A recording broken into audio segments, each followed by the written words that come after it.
Hello and welcome. Thank you for joining us for our large group panel, Virtual Professional Learning Moving from Have to Want to. My name is Tracy Sridharan and I am the Director of Professional Learning and Sustainability, as well as the SPDIG Project Director for Exceptional Student Services at the Arizona Department of Education. I am thrilled to let you know that we have an amazing panel for you today to discuss virtual professional learning. We have Dr. Patty Noonan from the University of Kansas. We have Janice Cornetti from Florida State Personnel Development Grant to the SIM Project, as well as Dr. Shawnee Wakeman from the University of North Carolina at Charlotte. So as we've been hearing over the course of our conference and discussing that we've had to make many changes and shift quickly in our approach to a lot of the tasks that we do as educators and those of us who support educators. And for those of us who provide professional learning opportunities to educators, we had to make an immediate shift from some of our traditional approaches to professional learning, including face-to-face experiences, to a virtual setting. And we weren't sure if that was going to deliver the same impact or have the same outcomes as we would expect in the ways that we typically approach it. So today we have several panelists that are going to be sharing their experiences. They're going to be sharing their successes, how they achieved those successes, as well as some of the takeaways they have from the experiences over this past year. So collectively, we can build on that learning and continue enhancing the supports and opportunities we provide to our educators. So I am excited to learn from our panelists today as they are sharing, as I'm sure you are as well. And as they are presenting, feel free to put questions in the Ask a Question box. We will have some time after each person speaks to answer some questions. So with that, I would like to introduce our first panelist, Dr. Patty Noonan. Dr. Noonan is an associate research professor at the University of Kansas, where she centers her work on providing and evaluating, so important, professional development related to improving education for all students. She holds a firm belief in the capacity of students both with and without disabilities to achieve positive post-school outcomes through college and career readiness. Much of her work entails providing school-wide professional development and coaching to trainers, leadership, instructional coaches, and educators while working in close collaboration with state departments of education, such as ours in Arizona, I'm pleased to say. Her research often focuses on measuring collaboration, then using the results to improve teaming, a critical yet elusive component of educational improvement. And to this end, she has published 3 books, numerous articles, and an integrated framework, all of which translate research results into practical applications. And throughout this process, Dr. Noonan continually improves her interactive, adaptive professional development practices in both virtual and face-to-face settings. So we have been so fortunate to have Dr. Noonan and her colleagues support our school teams in Arizona. And I am thrilled she is here with us today, her experiences and her insights. So welcome, Patty. Thanks so much, Tracy. I'm Patty, as Tracy said, and my colleague Amy Gamer Erickson and I are associate research professors here at KU. We developed the CCC framework, which is a Tier 1 SEL curriculum for middle and high schools that's pretty much free. And it evolved in this past year from face-to-face to fully virtual training, coaching. We have a lot of measures, implementation tools, and we're now training trainers in other states also. Did I mention most of it's free at cccframework.org? And before I go further, I do want to give a shout out and thank the states we've partnered with in this work, and specifically Arizona, Kansas, Missouri, and Texas. So Dr. Gamer Erickson and I have a whole other wing of grants and work we do here at KU, where we serve as evaluators for several state SPDIGs, Kansas, Florida, and Oregon. And in that work, we support other PD initiatives in establishing or proving their impact. All sorts of things such as fidelity of implementation, how teachers' behaviors change, their attitudes change, and what student short and long-term outcomes they see as a result of their training and coaching and their evidence-based interventions. And so we help these PD projects continually refine, improve how they train and coach teachers to really reach those student outcomes, whether it be MTSS, Check and Connect, SIM, other based evidence interventions. So it's interesting being both an evaluator and a PD developer provider. The self-evaluation of our PD this past year, as we shifted to virtual, really was invaluable and allowed us to see areas for growth, but thank goodness our growth as well.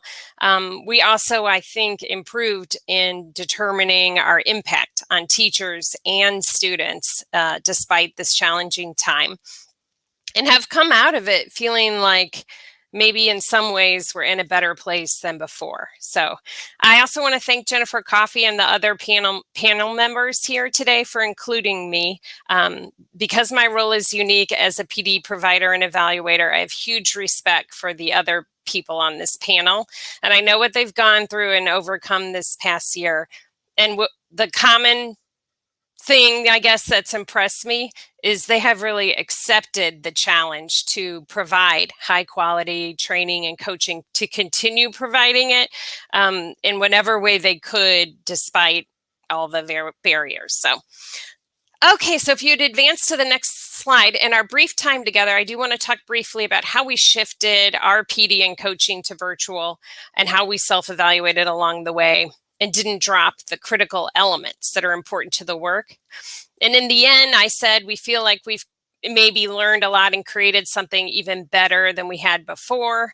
And we have better data illustrating that. So, but before I go further, I want to draw your attention to two strong sources of evidence for what I'm going to touch on in the rest of this. The first is really a summary of an article, Effective Teacher Professional Development, released in summer of 2017. It's a meta-analysis or a literature review of 31 PD research articles that really went in and captured what is most important, our best understanding of what's critical for providing quality, effective professional development, where teachers actually learn it and go do something with it, and then we see student results. It's a well-done meta-analysis, and what I like about it is each of the 31 articles are cited and abstracted, and these are the 7 most important components that were identified. And if you glance through those, I bet you can identify with some of these being critical to your own work. This compelling research summary, along with the Learning Forward standards for professional development, serve as the research foundation for this presentation. There's also links and citations if you want to go explore more.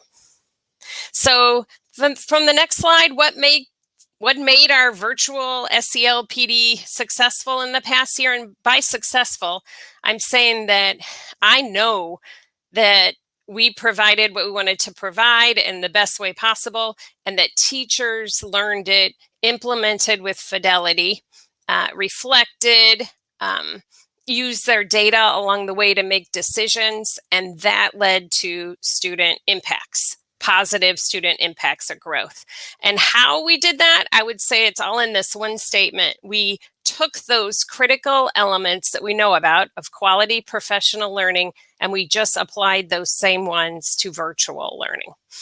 So for the next 3 slides, if you'll advance, I'm going to do fairly quickly, pretty much give you a little bit more context or information about our SEL curriculum.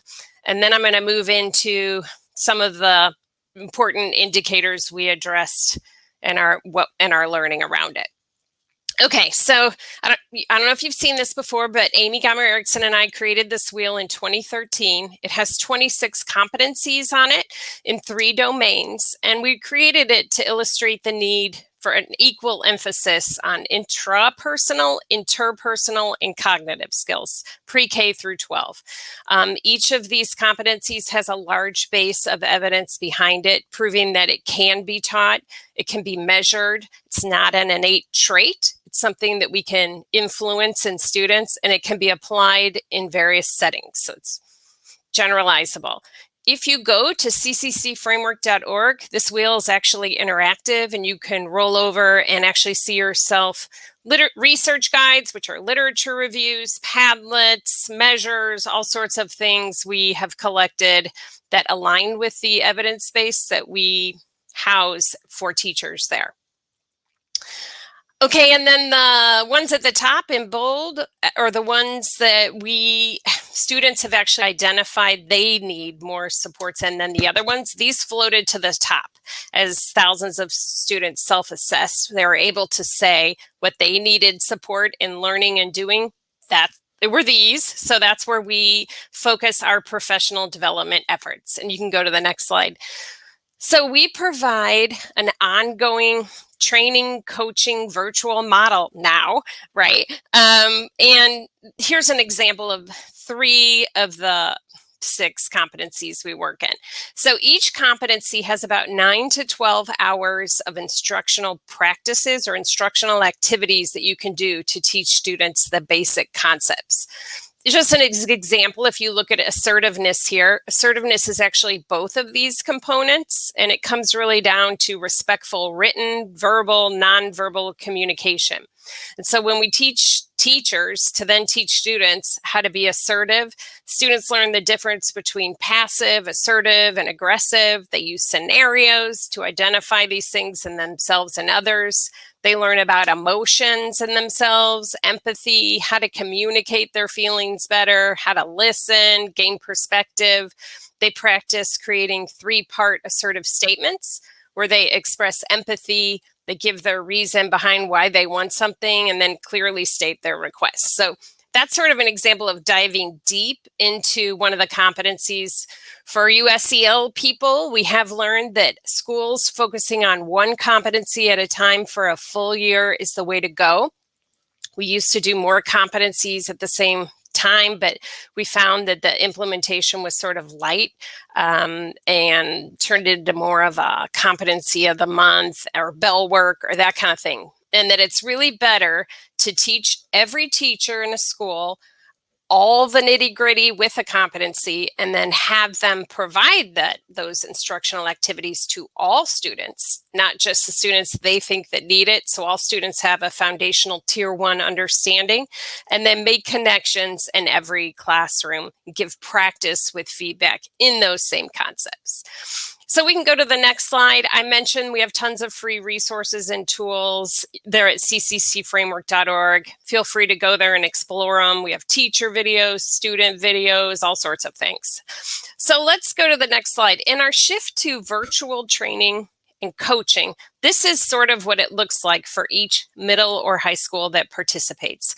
We also have elementary schools, but we primarily work with middle and high schools. And as I said, we work with 100% of the staff in those schools and the counselor, the leadership, related services. So we had to change our dosages was one of the first thing we had to do. Instead of giving all-day trainings or pulling staff out into all-day trainings, we changed our dosages to be 3 hours long, which is still pretty long, but 3 4-hour sessions across the school year. We also learned that it's better to give the information out in pieces and be clear what those pieces are, and then to embed virtual team coaching between the instruction and practice. So to be clear, the leadership meetings became even of more importance, where leaders know what to expect and can communicate that to their staff in terms of launching the student measures, participating in training, then going and doing it, the instruction and the practice, and then coming back to reflect, then going and doing it again, reflecting, participating in team coaching across the year. So we have sort of a different timeline, different dosage of training and coaching than we had before. And so with SEL work in particular, I think it's important that the adult participants learn the concepts as adults, and then they teach them in between sessions. And then that each session then thereafter begin with a summarized reflection of the data. So if you go to the next slide, what I just showed you, sort of emerged, we tinkered, we did lots of different ways as the ideal amount of virtual training and coaching for a school-wide PD approach. This is sort of a sampling of the measurement and data that we include at key points across that PD coaching plan I showed you. The data was collected virtually from students and educators last year in online surveys form. It's always summarized and provided back quickly to make sure that people can understand and use it. Okay, so now to the HQPD checklist, the next slide. I provided this checklist as my handout, so hopefully you all were able to get it and download it. It's an observation checklist for high quality professional development version 3. If you were not able to get it, you can go to Research Collaboration, all one word, .org, click on Tools, and then you'll see HQPD checklist. You can download it, as well as another sort of guidance document that provides examples under each indicator. What is it? Well, I mentioned we were evaluators and PD providers, but we recently released our version 3 of this observation checklist for high quality professional development. It is similar to earlier versions. Several state departments of education already use it. We've worked with the Center for Disease Control and some other national groups, and they're using it to both assess the quality of their current training and coaching, but also to create or refine things that they're planning to do in the future. There are 21 observable indicators around these 5 domains that you see. So 21 things you should see in any training you watch. And it's also, we've published the tool via an article. You can see a citation there if you want to learn more about its development or psychometric properties, that kind of thing. Okay, so it incorporates what we know about adult learning from research on adult learning. And we try to have as clear of wording or description as possible. So when you're watching a training or planning a training or looking at your own training, you can see pretty clearly if these pieces are there or not. Okay, so at this time, I'm hoping you have the HQPD checklist and you could glance at it. And I would ask you, if we have more time, which of the indicators I've managed to hit so far in this session. So if I were to ask you that, you're looking at, I'm hoping you would say indicator 4. I've done that one, establishes credibility by communicating content expertise experience. And indicator 6, I summarize the evidence base for the content, including providing references or links. If you'll remember, I showed those 2 articles and the meta-analysis and told you where they came from and how to go see them. Okay, so I'm going to do this. I'm going to show you a few more things and refer to which indicator it hits. I'm going to move through this fairly quickly. I have 5 minutes left. So if you'd go to the next one. These are things we adapted to be successful. I've talked about many of them, the dosages. We also used more student educator videos that are on our website. We also started training SEL coaches. Okay, to the next slide. I talked about data that we collect virtually to support educator. Here's an example. At the end of each session, each person rated their confidence in themselves to go and be able to deliver the instruction and the practice that was expected at that time of them. The data then is discussed with leadership, and at times plans were made for additional training or coaching or mentoring if confidence was low. This hits indicator 16, facilitates opportunities for participants to reflect on how their learning will influence their practice. So this is part of their sessions. On the next slide, this shows actually at the beginning of each session, educators self-assess to what degree they were able to address learning targets from the time before. Eyeballing this quickly, fully taught is the blue, somewhat taught is the orange, not taught is the gray. You can kind of see 2 things, that they did pretty good on lesson 1, but then decreased in their ability to get everything taught they wanted to for lessons 2 and 3. Also, there are about 9 people who don't think this is part of their role or job. And so that would be part of something we would address. That hits on indicator 17, establishes a process for participants' continued reflection on implementation and impact. For the next slide, this is actually our practice profile. A lot of you have practice profiles associated with your work. This tells teachers what's expected, what it looks like if doing it well, but it actually is a rubric which quantifies novice, emerging, and proficient attributes of what a teacher is expected to go and do. You know this, our participants want to know, what am I doing it right? Am I doing what you wanted and what's expected? This they rate themselves. It hits indicator 18, outlines criteria that illustrate a successful transfer of the critical concepts to practice. So we give them that. This is the criteria of how you can be successful. For the next one, these are actually student knowledge test results about assertiveness. Can you advance the slide? These data help teachers understand what students know in the beginning or don't know and their growth as they learn over time. This is about indicator 7, emphasizing the impact of the practice or content on improved outcomes. So this would be, if you do this, students learn and they improve their knowledge as well as some of their behaviors. So if you'd advance again, this one, top one also hits indicator 7. Teachers rate the impacts they see of their SEL instruction. For this assertiveness instruction, this middle school, the top 3 things they saw were students were able to communicate better with the teachers and with each other, better able to ask for help, better able to express their feelings. And so that's indicator 7. But also the next one, staff perceptions, hits on indicator 11. Prompts each participant to relate the content to their context, where they're discussing and rating some more school-wide indicators.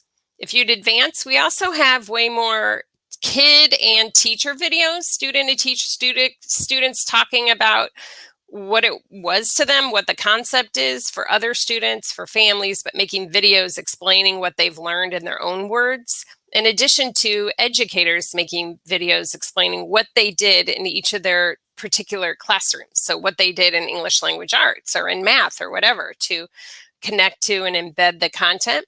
So that hits indicator 8, provides a model examples of the content in practice.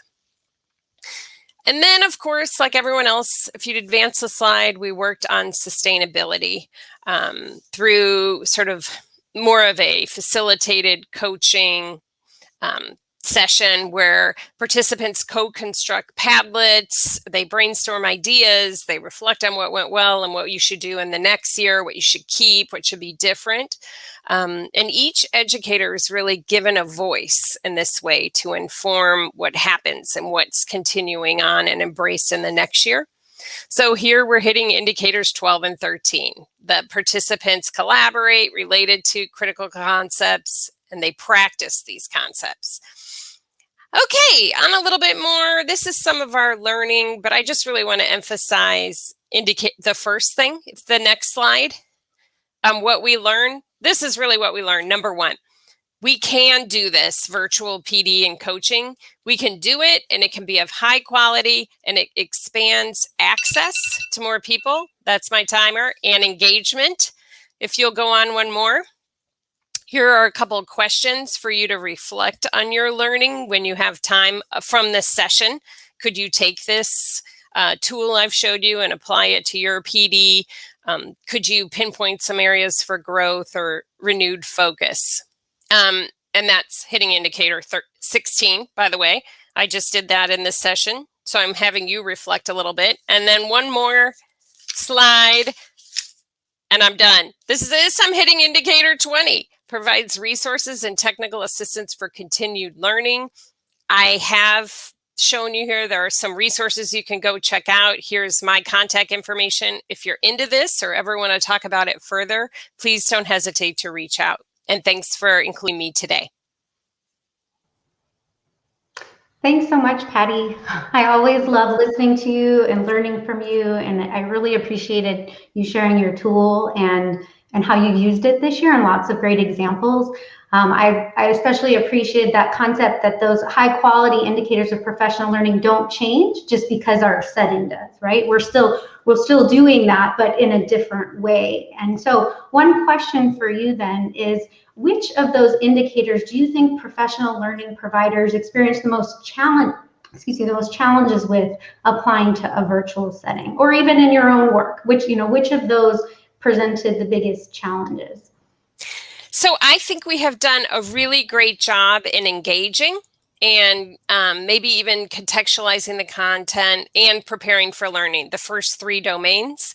The 2 that I see training struggling with are the domains reflecting on learning. So that's where we actually can give feedback to participants, where they practice doing something. We give each of them feedback, and they know that they've learned something and can go apply it. That's more challenging. And maybe also the transferring learning to practice. Like, how do we support them after they're gone? Even if we do a great job, how do we have some type of ongoing 2-way communication to improve the fidelity of their implementation? But people are making great headway in this. In fact, some of the other presenters are going to talk about it, I know for a fact, and show you how they've addressed some of these harder things. Okay, perfect. Thank you. And we did get a question, just if you could repeat where they can find the indicators again. Yes. I don't know if we can put this in the, put a link in the chat box, or if I'm able to, I'll try to right when I'm done talking. But the website is www.researchcollaboration.org all together.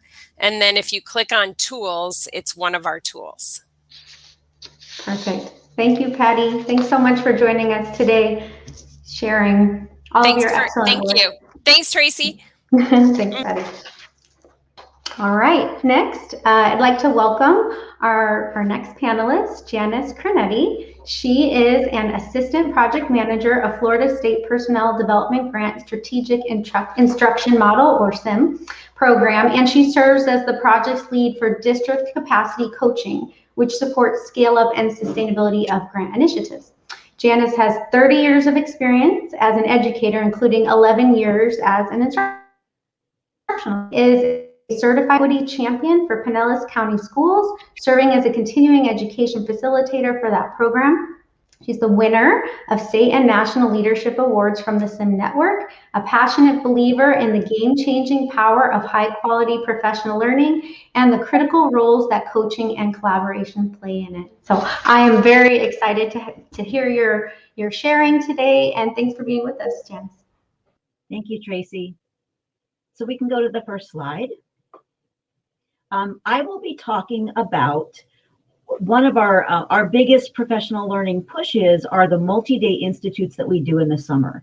And just to give you a little bit of orientation to that, so the strategic instruction model, as you can imagine, is an instructional model. And so what that means is there is oftentimes a lot for teachers to do in terms of preparing to actually use those tools with students. And so we have found that doing multi-day institutes in the summer is the best for teachers in terms of giving them the space that they need to really be in a place of reflection and also preparation. As you can see from the list of those PD indicators that Patty started her session with, it takes time, right? So it takes time to provide all of those things, to integrate all those things. And so we do a 4-day institute with typically a 7-hour day for each of those 4 days. And so while we do shorter professional learning during the year, it was really adjusting these big institutes, these multi-day institutes that we did over the summer, adjusting those from a pure face-to-face model to a pure virtual model last summer was a big learning curve for us. And that's what I will talk about today. So next slide, please. You're going to see these turquoise blue numbers, like the 4 and the 15, and those are references to the indicators that are on the HQPD checklist. So Patty and Amy's work has been very critical for us in making sure that we structure professional learning that actually results in a change in teacher practice, right? And I think it's important to remember that the reason that we do professional learning is because we're hoping to see some new and different things happen in the classroom in a way that really positively impact students. And so all these indicators, as mentioned, are really non-negotiable. Those aren't just nice for face-to-face professional learning. Those are the things that need to be in professional learning for teachers to learn what they need to learn to do what they need to do. So going into our virtual professional learning sessions, we had a few things already going for us. we'd had facilitators that we've been working with for several years. They knew each other. We had them in teams. They had great relationships. They were already leveraging things like, really positive attitudes, tremendously flexible in terms of their ability to jig and jag to meet student needs during a professional learning, and people who knew how to use humor properly. And humor is something I'm going to keep coming back to because we found it to be critical in the relationship building aspects of virtual sessions. We also were in the process of doing really thorough preparation. We had started several years before something that we called Think Tank, which was a time that we brought all of our professional developers together to be able to really thoughtfully plan and look at those HQPD indicators and make sure that they had structured professional learning that was meeting all of them. This included the use of regular formative assessment, so they really could ingest instruction over the course of a day and across the multiple days, as well as getting super clear on what critical content and connections they wanted to make sure they focused on. And then making sure there was opportunities for participants to process, to practice, to apply and get feedback so that we could really gauge their learning. We also were already in the habit of doing planned follow-up through two major things that we do. One is instructional coaching support, and the other is something called facilitative planning. And facilitative planning is really planning sessions that we offer to teachers that are hosted by our PDers and coaches so that people can plan and get immediate feedback in their planning process. We also really had a mastery-based approach. Again, the strategic instruction model are adolescent literacy tools that are designed to be implemented by teachers in classrooms to help students access the content or to develop the critical skills they need to access the content. And so we were already very aware that we needed our professional learning to result in teachers feeling confident and comfortable doing things in the classroom. Next slide, please. So I'm just going to give you a brief example of one of the things that our PDers used when they moved to the virtual setting. So obviously, in a virtual setting, you're relying very heavily on the screen sharing, and it's very PowerPoint driven for us. And so they actually have a column where they put what the slide's going to look like. So our largest team of PDers is 5 people, and that may sound like a lot, but given the volume of teachers that we're supporting and again the degree of skill development we need from them, we needed a particularly large team. And in this particular team that teaches the SIM content enhancement, it's really important to us that we have subject area experts. So we make sure that we have an ELA person, a math person, a social studies person, a science person, so that each of those teachers can feel like the person that's talking to them really knows what they're talking about. So they use this PDer agenda, and they use it to make sure they stay on track time-wise, also to know where they are in the PowerPoint, and then to know whatever other materials they might need to use that. So this was something they were already in the habit of using for face-to-face, but they found it was a much more critical tool when they moved to a virtual setting. Next slide, please. So in terms of what we had to do to adapt, so one of the things that we really needed to look at was the preparing for learning.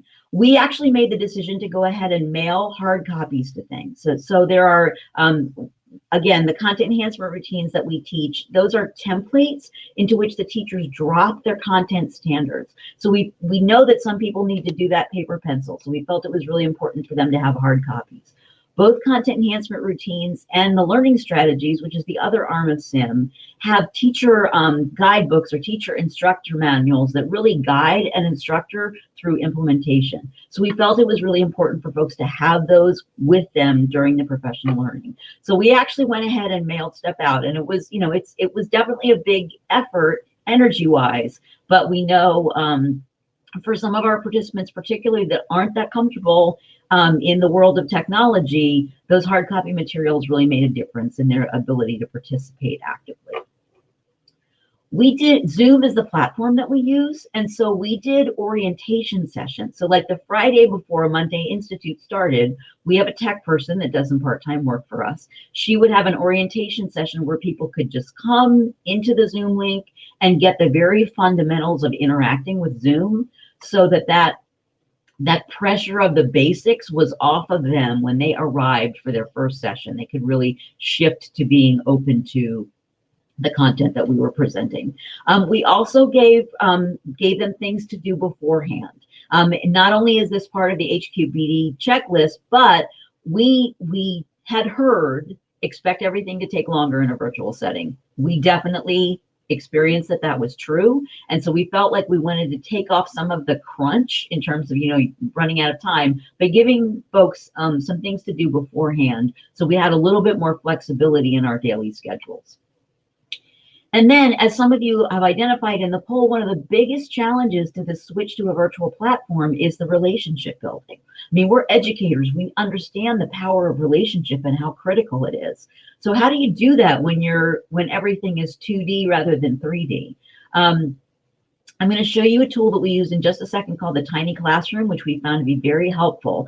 But our facilitators did a great job and used several different strategies to reaching out to people beforehand.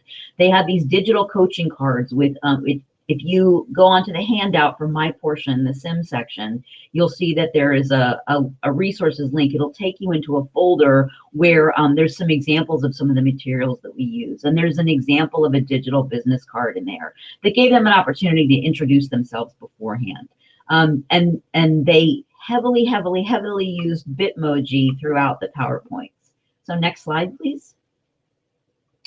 So I have the benefit of working with some amazing professional developers. And one of them, we were probably about 3 weeks before our institute started, and she said, "Hey, I just stumbled on this tiny classroom thing. What do you think? Should we do this?" And I was immediately in love, because I was like, wow, that draws me right in, and it makes me feel as much as possible like I'm actually there in a classroom with you all. And so each of our PD or units use a tiny classroom. And so they had a chalkboard where they could show what the schedule was going to be for the day. The whiteboard that you see in the middle is what they might typically see projected on a screen from the LCD projector. They have a couple of posters that they would actually physically have in a classroom, but they were there. And when you click on the PDF version of this, which again you can find in the resources section from the handout, they could actually click on that in the tiny classroom, and it would take them to the full-scale PDF of the particular document. And then on that little sort of whiteboard that's next to Sean, he's the one holding the books, that would be kind of like, what's the thing we're doing right now? So it was a way to sort of visually contain all of the resources and things that they might be working with, as well as all the things we were asking them to do without having to, be putting hands on all different pieces of paper. Next slide, please. Other things that we had to adapt. So we were in the habit of running a session it involved a lot of engagement. There was a lot of turn and talk and gallery walks and and four corners and all that sort of thing. And our professional developers really weren't willing to give up on that, and we didn't want them to, because we know that's the difference between somebody engaging to the degree where learning actually happens. So one of the things that we looked at was the degree to which what we were asking people to do was really in that higher order thinking, that application based, so that their brains were being challenged enough to really get them to dig in deep. One of the other things that we really prioritize, again, because we want teachers to feel ready day one teaching this back in the classroom, is integrating opportunities for teachers to practice and practice with feedback. And in some cases, we would do that in breakout rooms in Zoom, but we also found that we could use things like Flipgrid videos. So we could ask a teacher to model a particular section in a Flipgrid video. They could post it, and then our PDers could watch them and give them feedback, but other participants could watch and give them feedback as well. As I mentioned, we use breakout rooms and the chat feature in Zoom a lot. But we also use a lot of collaboration boards. And I will say that as I've been a participant in professional learning, to me, the collaboration boards has been a really significant piece for me to stay engaged. And I love the fact that it's something that I can go back to. So if you're not using collaboration boards in some way, I would strongly suggest looking at that. And then you want to have ways for people to process, and you want to know what's going on in their mind. You want to know what their understanding is. So we use polling, we use screen annotation, things like Gimkit and Nearpod are a way to, to capture where people are with their content. And especially in a virtual setting where you can't feel the air in the room the same way. Like when you're teaching somebody face to face, right, that it's a little bit easier to see some body language or a heavy sigh or even the way that they're breathing that lets you know that they are with you or that they're not with you. And so having those extra layers of formative assessment that we leverage technology to do was really critical for us. And then leveraging reflection by the participants. So exit tickets at the end of each day. What worked for you today? What didn't work for you today? As much in terms of process as content. Next slide, please. So just sort of some general things that we learned and what we're going to be doing moving forward. So as I mentioned, we definitely saw that everything takes longer. That was absolutely the case. So you have to get really, really clear on what is most critical for you. And you have to be willing to let the rest go. And that can sometimes be challenging for us as educators. But we have definitely found that in a virtual setting, you need to give people a little bit more breathing room. So you really need to say, this is the big thing that we want you to take away from today. And be able to go back to that and talk about it and reflect on it and go back to it again to make sure that everybody really gets it. We suspected going in, but it was definitely reinforced for us that people's level of comfort with technology ranges tremendously, right? There is a spectrum, and it's a big spectrum, and there are even still people whom after this year of everything being so virtual, people who still aren't terribly comfortable with technology. And so recognize that that's a potential barrier and plan for it. So again, things that we did, we had those Zoom orientation sessions. Something that we've added new for this year was our tech person has developed a whole bunch of little mini tiny support videos tackling everything from this is how you upload an attachment into the learning management platform. This is how you download an attachment and save it to your desktop so that you can find it again. So that our professional developers weren't having to deal with that and they could really keep their energy on the content. In an attempt to keep people engaged, it can be tempting to use a lot of different bells and whistles, a lot of different apps, a lot of different, different tech features. But there's a balance. You need enough to keep people interested. But if you start to get to, 4 and 5 new things, if every hour there's something new, that's really going to stretch folks who are less comfortable with technology, and you're going to start to lose some bang for your buck. So you really want to be strategic in the tech platforms that you choose, and make sure you pick ones that are powerful and can do, one, like look at your learning management system. Can it do a lot of different things? And then we wanted to make sure that there was one place for everything. One thing that we've added to our learning management system this year is we've added essentially a landing page that is the page that people open to when they log into LMS. And that landing page is sort of like the tiny classroom in that it gives them places to jump to all of the different tools they might need to use over the course of the week. We also created something similar for our professional developers. So we have several different things that we ask them to do in terms of ways that they capture attendance and ways they capture who's done what. And so we found a landing page has really been helpful for them to manage all the moving parts. Takes a little bit of time to set it up, but I would say it's absolutely worth the energy that you put in. Keep in mind that interaction is still needed for processing and summarizing. Now, A lot of times in my experience, people who are on a Zoom are not quite as eager to talk, but they may be very willing to post in the chat. So you want to think about all of the different ways that you can allow people to be able to interact, to be able to tell you what they're thinking, what they're wondering.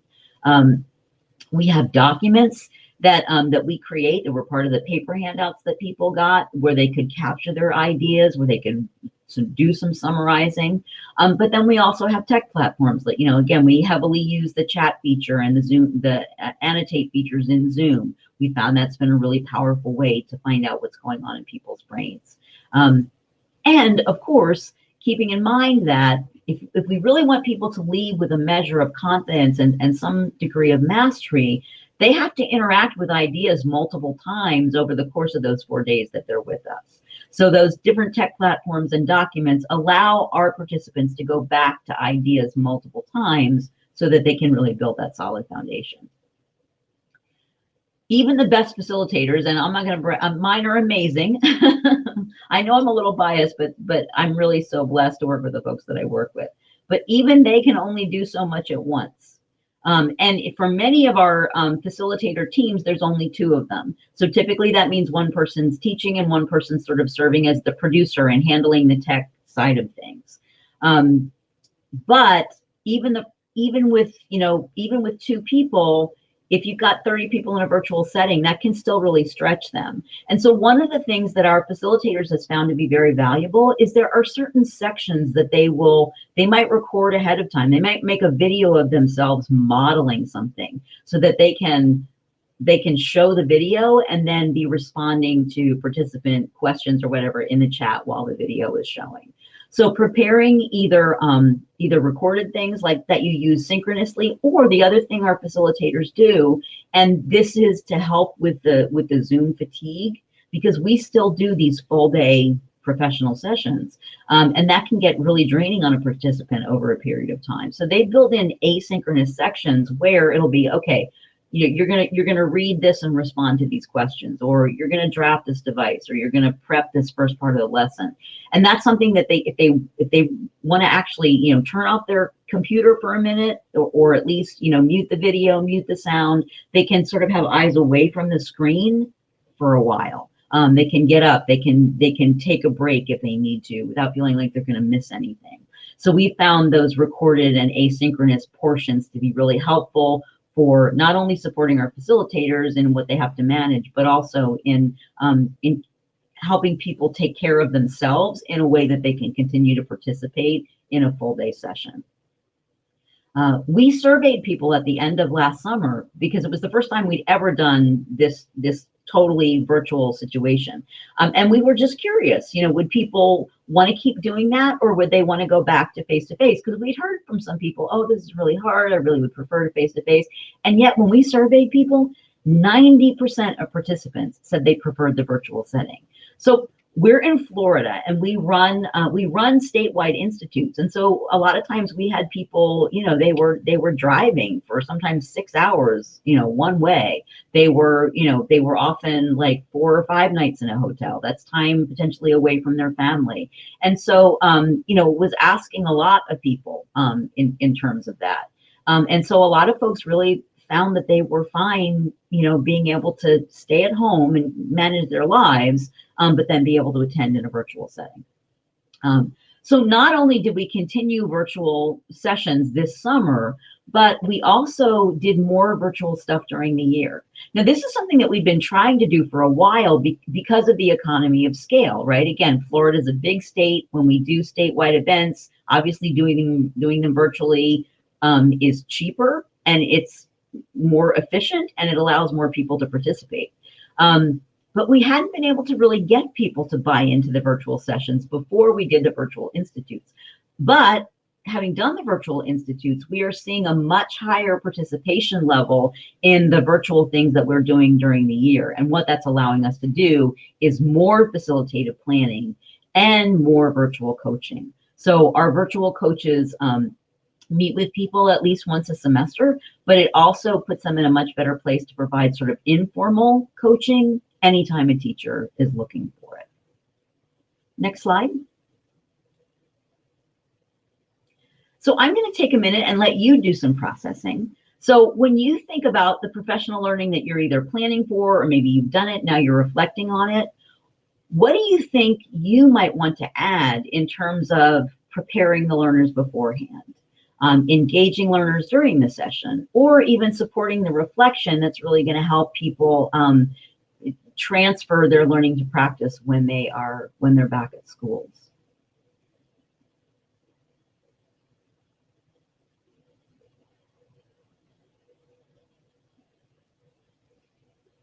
Thanks so much for letting me talk to you today. I am more than happy to have further conversations. You can find my email on the handout from this session, and I'd be more than happy to have to answer any questions and to share additional resources if there's something in particular that you're looking for.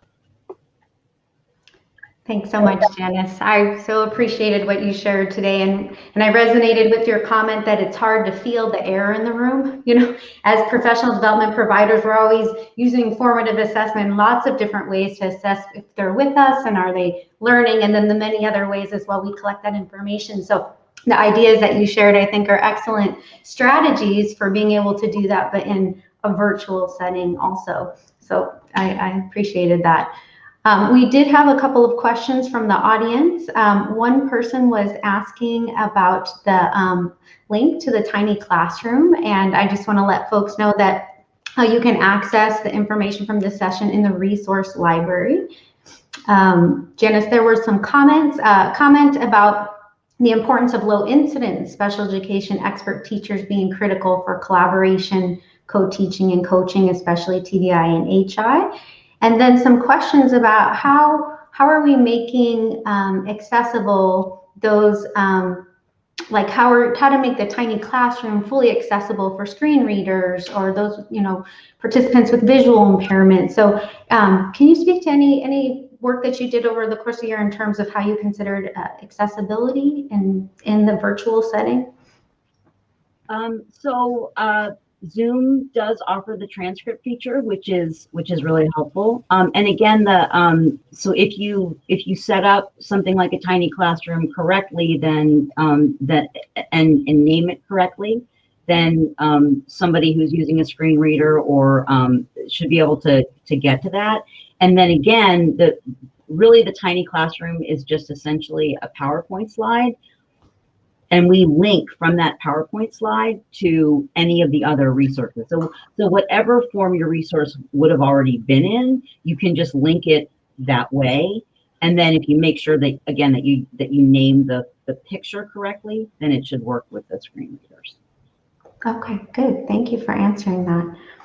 And just one other question for you as you're thinking back over the year, the point you're at now, you have all kinds of strategies and ideas, and you're thinking through preparation, you're thinking through their experience and how you're supporting them afterwards. If you were at the beginning again of this period, what do you wish you had known then that you know now and have learned over time? That people were really going to need more time and space to take everything in.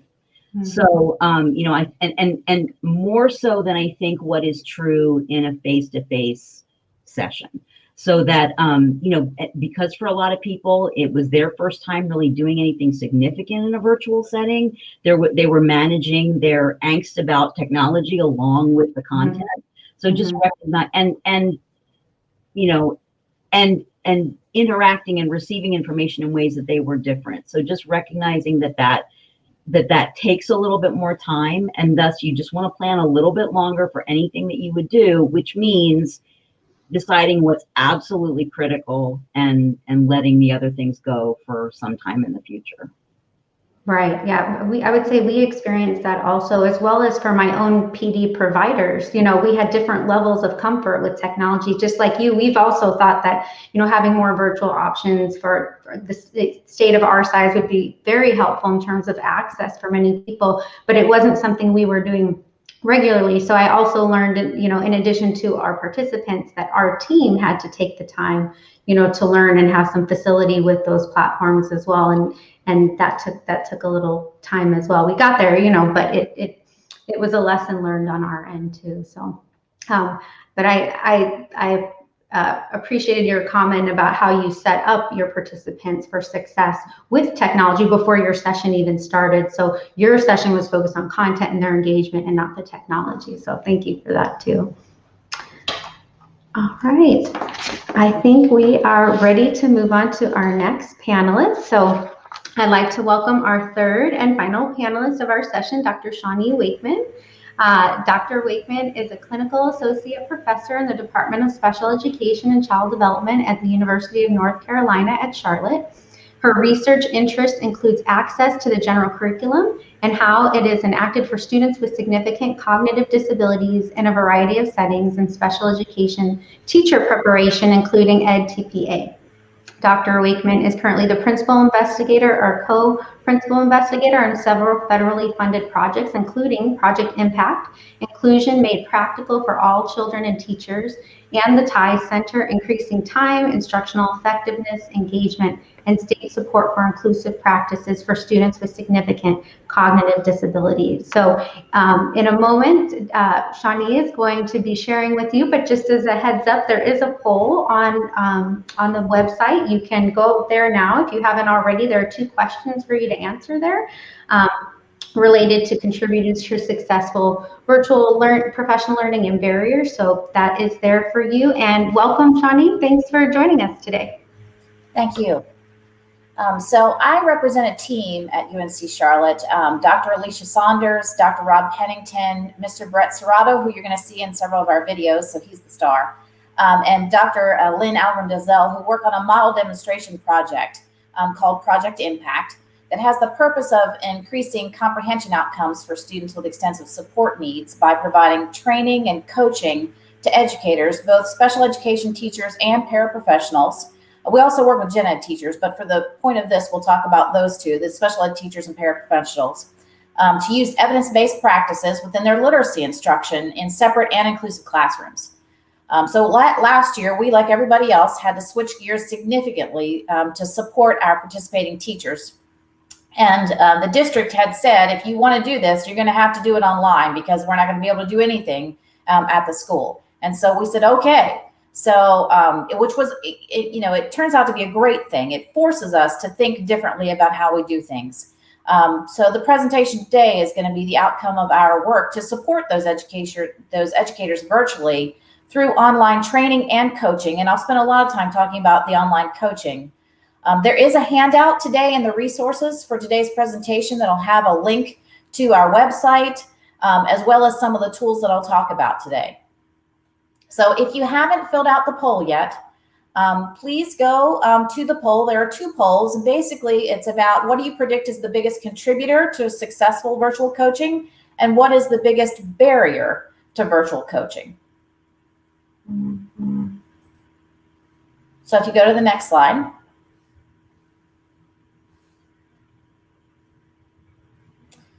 So while you're filling that out, I think we've skipped a slide.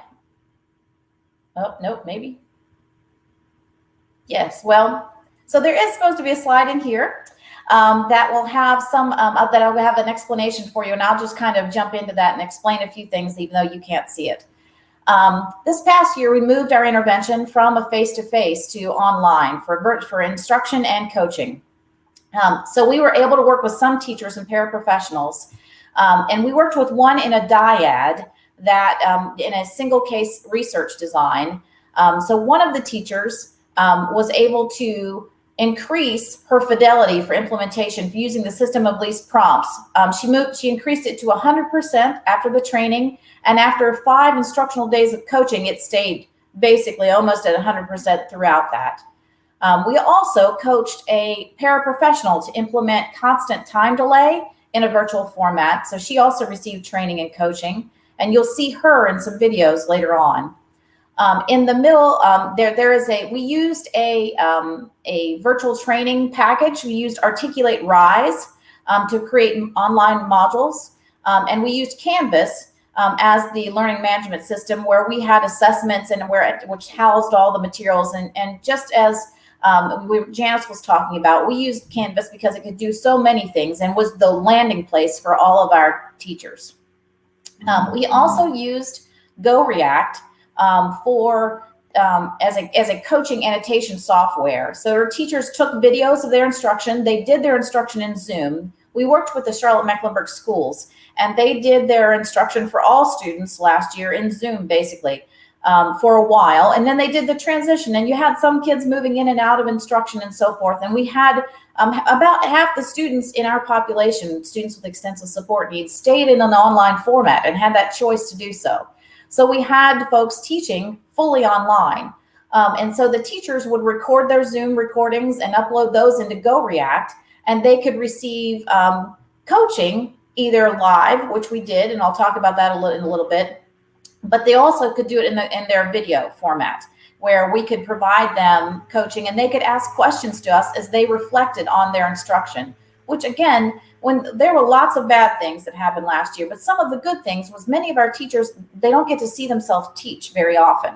And by doing this and reflecting on their instruction, they actually got to see some of themselves and their instruction. The paraprofessionals never get to see that. Again, they can see their own instruction and see the things that they want to improve upon. And then they made it more active as part of the coaching format. If you could see the graph that we have on the one slide, you would see that the student performance is something that we also measured in the single case design. And our students made significant outcomes from baseline, where they were before they had the teacher implemented the strategies, to afterwards. And they did so much better once they were getting the prompting format in a virtual environment. So it shows that it could be done effectively, and it made a difference for our students. On this, you'll see what made coaching successful. So what did we do that helped to make it? So you'll also note here that just like in Janice's presentation, the teal numbers are from the HQPD. So you'll see those are some of the indicators about where we put that in place. So the first thing that helped make coaching successful for us was communication. The coach was accessible for consistent mini conversations through text, email, chatting between groups. Our teacher implemented groups in like 15-minute segments. So she did a whole group lesson where she read the story, and then they went into breakout rooms where the paraprofessionals and the teachers took rooms and they rotated those rooms, which was best practice for our students who could have those attention spans, need a little bit of break, go into a different room, do something else, a new activity, get that little break, come out, go back in and do another activity with someone else. So it was kind of set up that way. So we were able to talk. We could talk in real time via the chat box in Zoom when our teacher was ready for that. We could also talk in between the breaks about if there was something buggy or something that were happening, or let's say the teacher forgot to provide they forgot to move the screen to be in the book for the text that was reading. We could tell her that quickly in the chat box, which we wouldn't have been able to do necessarily if we were in a live session. They can receive that feedback in that real time immediately, and we try to make it as unobtrusive as possible. I don't know if you've ever been teaching or doing like that, and when things pop up in the chat box when you're trying to teach online, it can be distracting. So we tried to minimize that until the teacher was confident in what she was doing and the sequence that she was presenting information before we started like popping things into the chat box, because it can kind of be distracting and lead you down a path, and then you lose your place and so forth. The other thing that we were able to do is to use thoughts into the GoReact so that they could capture their thoughts, and we could communicate through GoReact or that annotative software, so that they could say, I really need some help here, or I don't know what was going on with this student, or so forth. And we could do the same. We could respond in the GoReact. And many times Brett, when he was coaching, would also include like an audio or a video clip of him modeling that practice he did it many times with his own daughter in his house, and would send that video clip as part of the GoReact and embed it in there so that the teacher could see the model again if they needed to. The second thing that helped make coaching successful was the cost efficiency, and that's money and time. Going around to coach when you're not school-based, and I know we just had Dr. Strain and Dr. Sagai talking about that earlier, but when you're not school-based, we lose time when it was us doing the instruction. But with the virtual coaching, we gained that time back. We could use time that we would have been spent traveling to schools. Instead, we were online with our teachers, or we could meet with them during times that was more efficient and effective for them. So that we could also spend more time reflecting on lessons and being prepared and providing resources. with that time. As far as money goes, we did use GoReact. Our GoReact was provided through the university, which is not going to be what a typical system is going to have, but we tried some different ways to replicate looking at those videos and annotating those in different ways that would be more cost efficient for districts. A third thing is that we were able to scale up, and that's our plan, is to scale up. In particular, we have the Project Impact is a 3-year model demo, and we're going to be in our 3rd year this year. And we really have some goals about how to scale this up. But last year, the beautiful thing was that we were able to be in the environment with the teachers, watching what they were doing and supporting them in the real time for that. So the one thing that we found is you don't need to be site-based to coach, and to be an effective coach, you don't need to be site-based. We could match our schedules better. We could do virtual and live coaching. We could spend more time getting more opportunities for live coaching because we could be online with the teacher, and we could match things up that way. We were really grateful that the district allowed us to continue to work with teachers because the only way we were going to be able to do it was online. And the teachers were grateful because they were transitioning into that new instructional format and how to keep students engaged, students with extensive support needs engaged in that format. It was a relief actually to have us there with them. They were very appreciative of the time because they want to do a good job and needed help to know how to do a good job. They want to deliver effective instruction, but it was a whole new world. And what it really did was to avoid what Dr. Strain had talked about, is that you can't pour from an empty vessel. These teachers were actually getting more. So we were pouring into their vessel by being there to support them so that they were able to grow and develop their own skills when it was a very stressful time, because they want to do a good job and they just need to know how to do it. The final thing about coaching that helped make it successful was it was so convenient. It was so flexible, not having to worry about, getting to the schools and getting into to meet the teachers. Or if you've ever been in a school after school finishes, the number of announcements that happen and the beep, beep, beeps and everything else, and the number of teachers who come by and interrupt and so forth, we were able to be more focused online. The educator could re-watch their lessons so that they could have questions and be more prepared. The image on the right of this screen is our coaching format. And that coaching form is electronic. We had changed that from year 1 to year 2 before the pandemic hit. But that's able to be delivered immediately to their email at the conclusion of the coaching session. So they have it. It also serves as that prep work or that pre-work for when we identify goals and the teacher are more engaged in identifying their own goals in this process. Then they can think about, what do I want to do before our next coaching session, our next visit, so that they can be prepared, so that they can review this at any time. If you go to the next slide, it talks about a little bit, we'll talk about what did we have to adapt. And we did have to adapt a good bit because we went from an online to a face-to-face format to an online format. And first, we did all the modeling in year 1 in person. So we modeled with them during our coaching sessions that were live, but there was no recording. There was no model of that they could go back to and maybe watch again. And so with the online formats, we were pre-recorded models, or they capture them during the Zoom. The same thing went for practice and role play. The educators felt more confident when they were able to practice more, and we were available to them online whenever they had time so that we could practice more.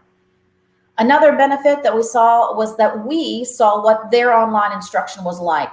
So we were there with them during instruction. And let me tell you, we saw children leave the room. We saw children watching television. We saw children go back to bed. I mean, we saw all kinds of things. And so not only did the teachers need help with their instruction and the evidence-based practice within that instruction, they needed help with engagement.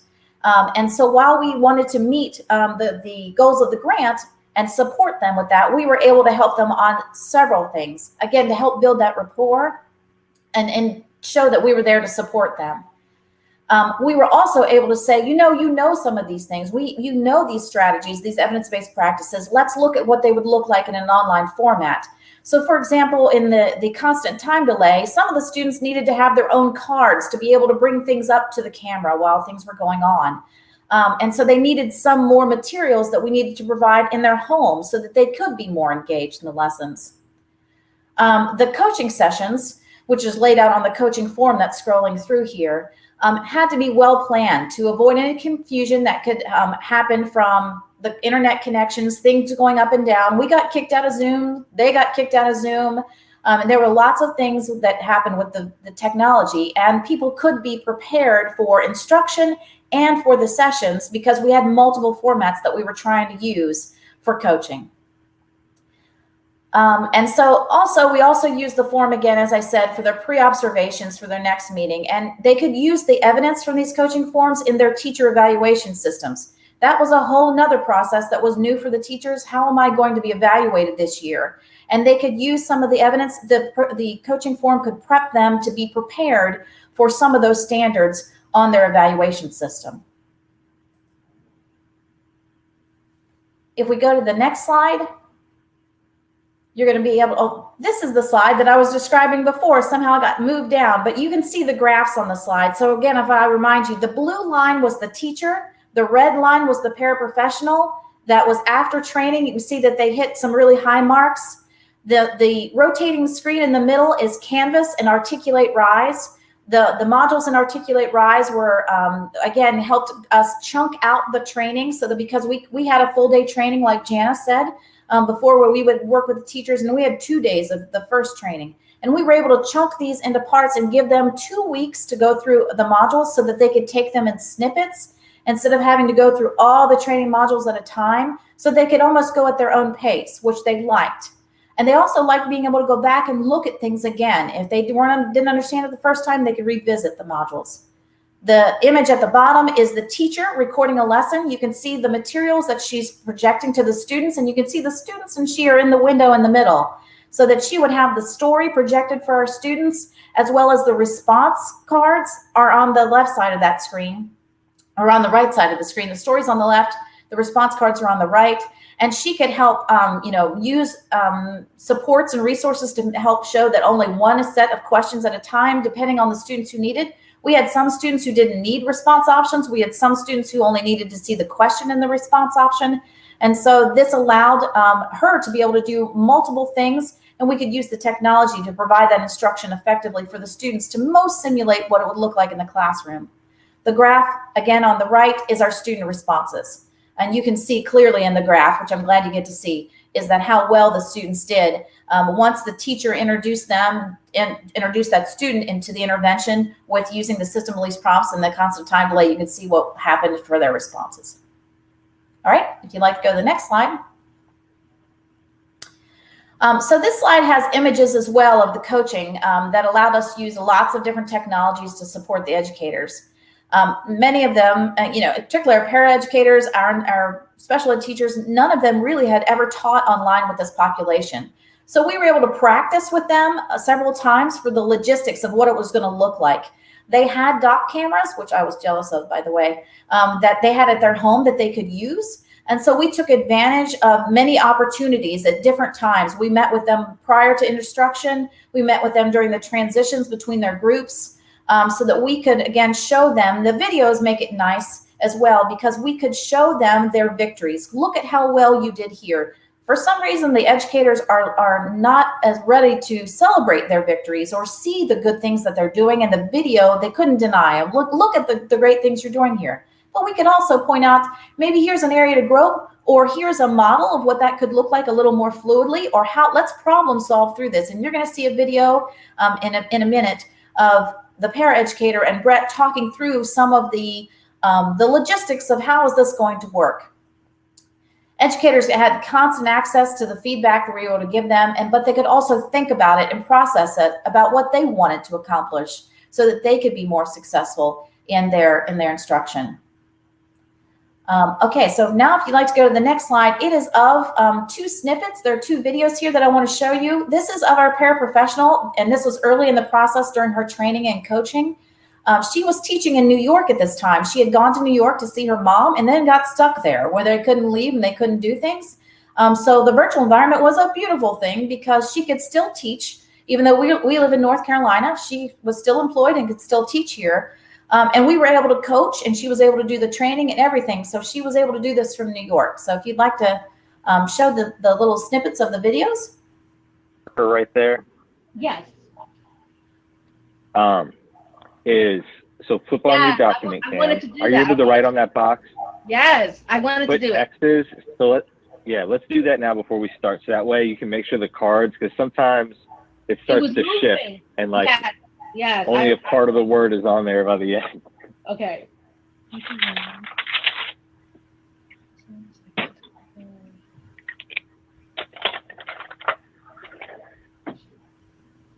In the 5 second.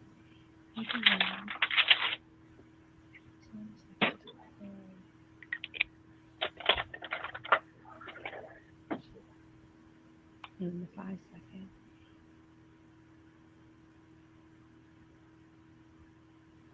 Okay.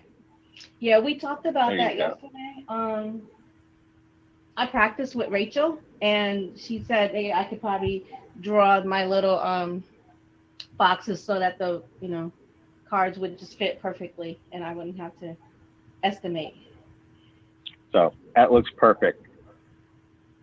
Sure, and avoiding me paying attention to the wrong answer. So that was really good. I definitely want to compliment you on that. But give me a chance to get that answer right. Okay.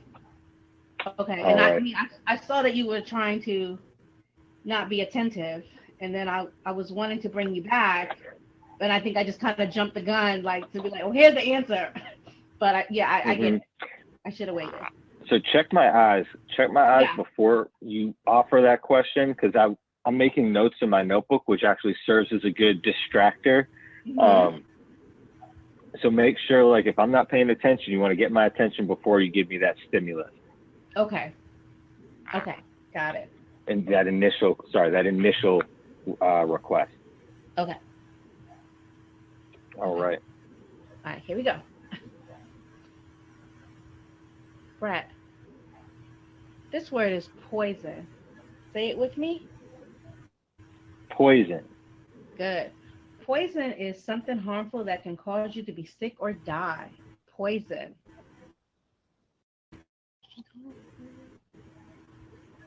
All right. Brett, show me the word that means something harmful that can cause you to be sick or die.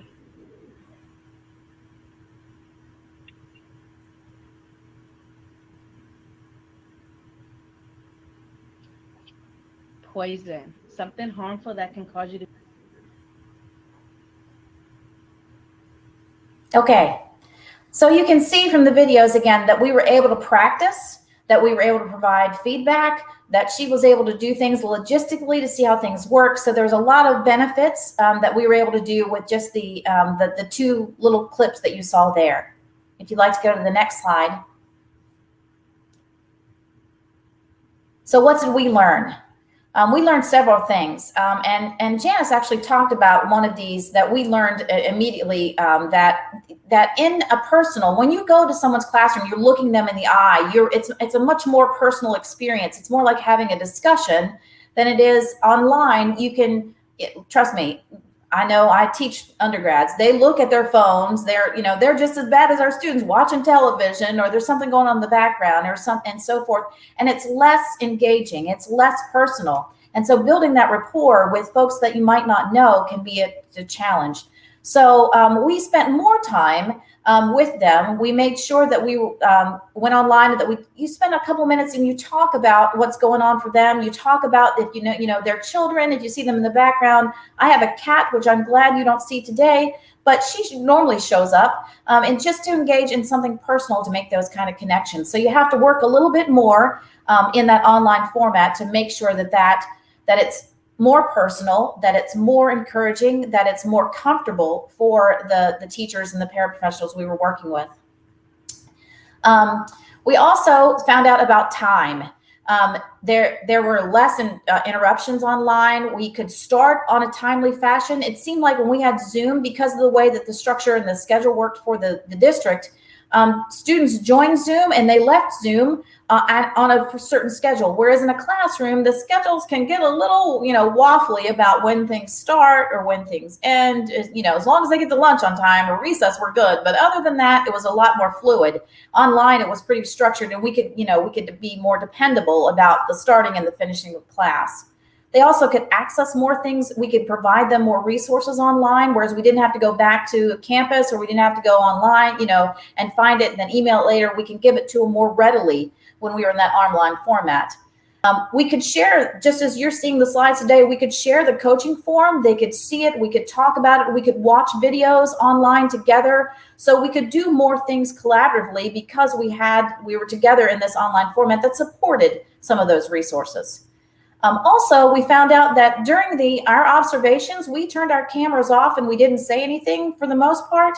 And the students with extensive support needs were less distracted by us. In year one, when we went into the classroom, students wanted to talk to us. They wanted to either show out for us, or they wanted for us to do things with them, or they just turned around and constantly looked at us and glanced at us, and we made them nervous. Here, they were used to the boxes on the screen like the Brady Bunch, and our videos weren't on, so we were not as intrusive into theirs, and we were not as distracting for them.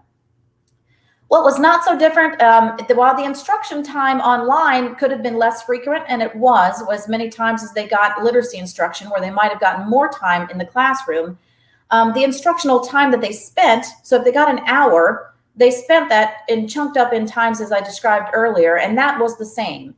So they were still getting about 15-20 minutes of instruction before they transitioned to some other type of activity within the literacy block. The amount of coaching sessions we provided, we could have done more in online instruction because we had more access, but the educators we found didn't need more coaching sessions to reach fidelity. What they did in year two was the same as they'd done in year one. So to get to fidelity, the amount of coaching they needed was about the same. Student performance was also the same. The students were successful. Once we introduced the evidence-based practice and the teacher did it with fidelity, the students did better. And so they did that in the virtual format as well as what they did in the classroom. And so the image that you see that's scrolling back and forth here is in it's a lesson in the Go React where Brett has dropped in a model of him working on the strategy with his daughter so that the teacher has a permanent record of that. So that's something that we learned, that we can provide these permanent record models for review. So on the next slide, you'll see our takeaways moving forward. We had several takeaways that we hope to bring forward into year three and things that we hope to add to do. The educators appreciated being supported, and we knew that. And so we had veteran teachers and we had new staff and we had paraeducators who might not have had any coaching ever. They were so thankful and excited during the pandemic for our support. And so we want to capitalize on that and kind of build into that for this coming year. You heard Dr. Sagai talk about, there's some students who are not going to go back to school. And so what we've built this year, we know that we can use what we built this year in year one and year two to support teachers and coaches. We want to make sure that the coaches have support too. From what we've learned with current research and what we've developed, we made some additional coaching modules because the instructional facilitators at the site aren't always familiar or comfortable with our population of teachers and students. And so we built some modules for coaches to help them be at the school site, which he talked about as well. He said the need for coaching, this needs to be happening at the school base to help and maintain that fidelity of instruction and practice. And so our job and impact is to consider how we can continue to support coaches and make them more school-based, because we won't always be there and we want to transition that. The benefit of doing that and coaching online is also that we could use more peers as their coach. So we could have folks in different schools and different districts who are teachers who can coach online after school if they're interested or during their planning time. And they could be using these online formats and supporting other teachers in districts who might be the only teacher at that grade level in that district for students with extensive support needs. So finally, on the last one, we just wanted to say, thank you. We hope that there's lots of Steal This ideas. If you go to the last slide, we hope that there's lots of Steal This ideas from the project. And I look forward to any questions in the chat box. And so I'll let Tracy come up, or I can read them. Happy to help. And thank you, Shawnee, for sharing all of your great strategies and ideas. It just gives us a lot to think about. And I love your unintended consequence of the the learning for educators by having themselves recorded and reflecting on their own practice in the process of helping others. So I think that's fantastic. And we did get a few comments and questions, so I'll try to summarize them here in the minutes that we have left. Just some questions about accommodations you made for students with visual impairment. So some folks were mentioning the need to have non-visual options, or another person was commenting how children with BI cannot attend to monitors or not for very long. So they, in their situation, they provided tangibles, tactile graphics, and Braille in a tub. So just want to give you a moment to comment on that if you have any other examples. Yes. So we also, our teachers knew, and we do a screener in the beginning, and we talk about the students' needs, what their current level of supports are that are effective and what are not effective. And we talk about reducing for the students who may not need those visual supports, don't provide them, because we want to push our students to come up with responses on their own. There are also students that need other types of supports, and providing those. As we talked about, we had some students who needed the visual responses in their hands. We had students, as you have students with VI, who need some of that tactile. When they're reading the story, they need to feel the context of the items within the story themselves. And so providing the teachers, providing those, I will say that Brett also went to schools often with packets of information that went home with the families based upon what those students needed, so that those teachers could provide it, and they sent it home because their teachers did, the parents did a weekly, I think a weekly drive-through, or they would have drop-off times. And if the teacher said, I have materials for your child, the parent would drive by the school and pick it up. So that's how we got the materials to the parents, is that kind of format. But yes, we differentiated based upon the students' needs. And another question was related to coaching time delay and system of least prompt. She was asking, did you avoid, he or she was asking, did you avoid using physical prompts altogether? Was that not an option to use physical prompts? Yes. So so what we would do, particularly in online format, we did have some folks, some parents or support people who were with the child. If there was no one with the child, we can't use a physical prompt. We could use a physical prompt if they needed it, which many times in the single case design, you saw that our students needed less and less prompts. That's how they were more and more successful without it. But if they needed it and they had the person there who could provide it, they could have it. But in a virtual format, the best we could do was a model on the screen. And so we couldn't do a physical prompt for some students, but many times our students did need that level of prompting. Okay, yeah, that makes sense. And one final question, where can they receive access to the coaching form or the training modules? Yes, so the link, it's Project Impact, all lowercase, .uncc.edu. That'll take you to the website where all the tools are for all the phases. But there's also a link in the handout for this session. Okay, perfect. Thank you. Thank you so much, Shawnee. And just want to say thank you to all our panelists today. It was great conversations, and hope you're walking away with some new tools, strategies, and ideas. I know that I am, because we have learned we can do this, right? Going back to what Patty said, it's what we know, and it's implementing it in a different way. It's adapting. It's being innovative, like Dr. Wexler talked about this morning, and really pushing the envelope for our students and the educators that support them. So thank you all for joining us today, and have a great rest of your afternoon.